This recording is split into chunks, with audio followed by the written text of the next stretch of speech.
وہ کوئی loud speaker کو چھوڑنے میں کیا آتا نہیں ہے.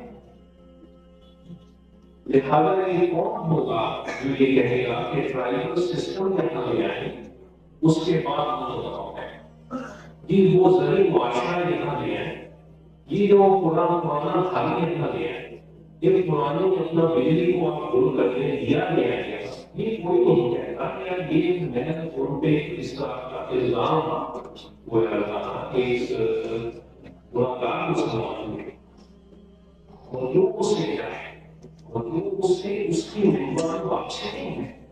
کوئی ماڈل اب گزاری کا ہو گیا پلیٹ ہو گیا وہ مہمان واپس لانے کے لیے مطلوب نہیں ہوتا ہے. ہم خلافت راستہ کے ماڈل کو ریجیکٹ کریں گے تو اس سے مطلوب مہمان واپس نہ کریں, بلکہ اس سے مراد نہیں ہے جو آپ نے بتایا ہے کہ اصول وہاں سے حاصل کریں. یہی میں سمجھتا ہوں کہ اس پہ جو کوئی تبادلہ نہیں. عادل صاحب نے فرمایا میرا یہ بات ان پر بھی ایک تبصرہ ہے کہ اس کی واپسی اس کا مطلوب نہیں ہے, نہ اس معاشرے نہ اس سیاسی نظام نہ اس طریقے جو مشاورت تھا اس کی.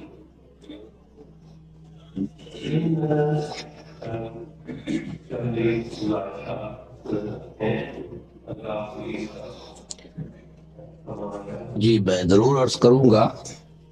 اصل میں آپ نے وہ ساری چیزیں اس طرح تسلسل کے ساتھ رکھی ہیں کہ ایک تو ہوتا ہے ڈسکریٹلی 4-5 پوائنٹس, اس طرح سے میں ان کو نہیں لے سکا ہوں. ہمارا جتنی بھی باتیں میں عرض کر سکوں گا. پہلی بات تو یہ کہ اصول اور احکام کا ایک فرق جو ہے وہ بالکل بدیہی ہوتا ہے.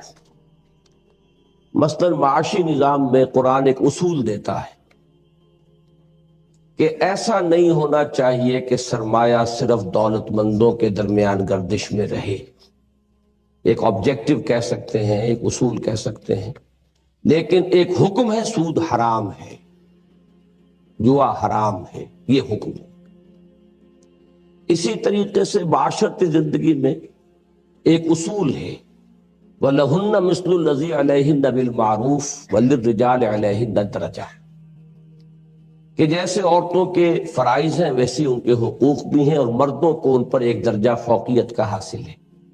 اب اس کے اصول احکام آئے ہیں کہ طلاق دینے کا حق جو ہے مرد کو ہے, عورت کو نہیں ہے. عورت طلاق لے سکتی ہے کسی کے ذریعے سے, وہ احکام کہلائیں گے. تو سیاسی میدان میں میری کنٹینشن یہ ہے, سبمیشن یہ ہے کہ ہمیں اصول دیے گئے ہیں, اس نوعیت کے احکام نہیں دیے گئے, تاکہ جو بھی نظام ہم وضع کریں وہ جیسے کہ زمانے کا ارتقا ہو رہا ہے اس کے ساتھ اس کو ہم ایڈجسٹ کر کے لے سکیں. جہاں تک مارشل لا کا اور آمریت کا تعلق ہے, آپ کی بات 100% درست ہے. یہ آمریت نہیں تھی, یہ مارشل لا تھا. آمریت خود ایک پولیٹیکل فارم ہے. آمر وہی ہوتا ہے جو عوام کو پہلے اپنے جذباتی طور پر گرفت میں لے کر اوپر آتا ہے. وہ بھی ایک نوع کی ڈیموکریسی ہے کہ اس کی سورس آف سٹرینتھ جو ہے وہ عوام ہوتے ہیں, ماسز ہوتے ہیں. جبکہ مارشل لا ایڈمنسٹریٹر صرف بائی ایکسیڈنٹ آف چانس, وہ چونکہ فلاں شخص ایک وقت میں وہ کمانڈر ان چیف تھا لہذا وہ حاکم بن جاتا ہے, اور پھر وہ کہتا ہے برملا کہ میری تو کانسٹیچوئنسی ہی فوج ہے. یہ ہے اصل میں شے کہ جو در حقیقت فنڈامنٹلی ڈیفرنٹ ہے اس سے. ورنہ جو اصل فاشزم ہٹلر کا یا مسولینی کا وہ آمریت, وہ تو یقیناً ایک پولیٹیکل پروسیس ہے اور وہ ایک اس کی ڈیفرنٹ فارم ہے.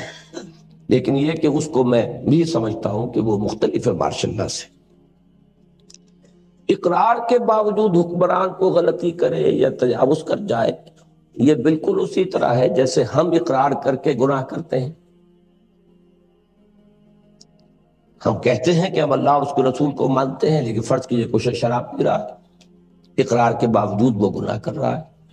یہ امکان کبھی بھی ایریڈیکیٹ نہیں کیا جا سکتا, امکان موجود رہے گا. آپ اجتماعی نظام کے تحت اسے منیمائز کرتے ہیں. اسلام نے انفرادی لیول کے اوپر حدود اور تعزیرات اسی لیے رکھی ہیں, شراب پیے تو اسے اتنے کوڑے مارو, فلاں کام کرتا ہے تو اس کو جیل میں ڈالو, وغیرہ وغیرہ. جو قانون کا مقصد ہے وہ یہی ہے کہ آپ اس کا پابند کرتے ہیں. یہی معاملہ آپ ایک اجتماعی نظام میں چیکس اینڈ بیلنسز کے ذریعے سے کرتے ہیں. تو باقی میں نے کل بھی ایک لطیفہ بیان کیا تھا کہ اگر یہ کہا جائے کہ صاحب نماز نہیں پڑھی جا سکتی بغیر وضو کے، تو کوئی شخص کہہ سکتا میں پڑھ کے دکھاتا ہوں.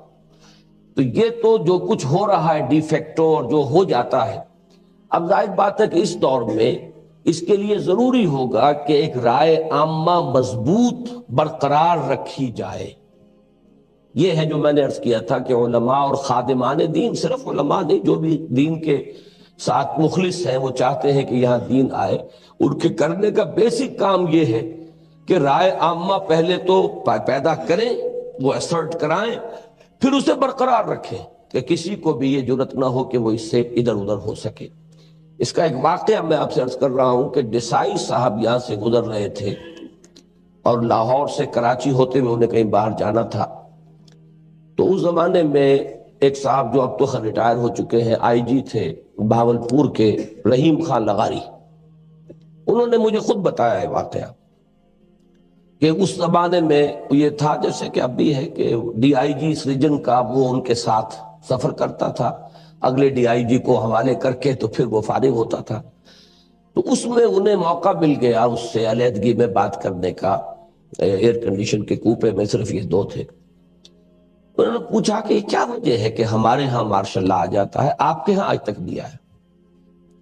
اس نے یہ جواب دیا، یہ مجھے رحیم خان نے بتایا کہ اس نے جواب دیا کہ ہماری فوج کو معلوم ہے کہ جس روز ہم یہ جرت کریں گے سینکڑوں لاشیں سڑک کے اوپر پڑی ہوں گی، جن میں سے ایک مرارجی ڈسائی کی بھی ہوگی.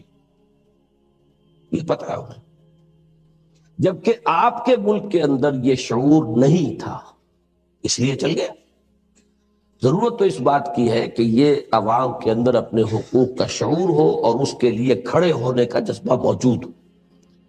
تو یہ ایک سبب ہوتا ہے، ورنہ تو ظاہر بات ہے کہ کون نہیں چاہتا کہ حکومت اس کی ہو جائے اور پھر وہ بالکل بکٹٹ ہو جائے، کوئی اس کے چیکس اینڈ بیلنسز نہ ہو. یہ تو کلا ان الانسان لیطغی، انسان کے اندر یہ ٹینڈنسی جو ہے ظلم کی، تعدی کی، آگے بڑھنے کی، دست درازی کی، دوسروں کے حقوق جو ہے غصب کرنے کی پیدا ہوئی جاتی ہے. اس کا ایک علاج تو اسلام کرتا ہے فرام ودن، ایمان پیدا کرنا، انا الی ربک الرجعی، کہ یہاں اگر پکڑ نہ بھی ہوئی تو آخرت میں جا کر پکڑ ہوگی. یہ ہے انٹرنل چیک اینڈ بیلنس، جو بھی آپ کہیں ریسٹرینٹ، جو اندر سے پیدا کرتا ہے. اور پھر اس نے نظام کے اندر وہ ریسٹرینٹس جو ہے فراہم کیے ہیں. باقی جہاں تک خلافت راشدہ کے ماڈل کی بات آپ کر رہے ہیں، وہ بات اس لیے کہنی پڑتی ہے کہ مثلا ایک شخص کہتا ہے کہ کسی خلیفہ راشد کے لیے ایک دفعہ تو چلیے مان لیا کہ لوگوں کی مرضی سے اس کی اپائنٹمنٹ ہوئی، لیکن اسے ڈپوز کرنے کا تو کوئی وہاں واقعہ نہیں ہے.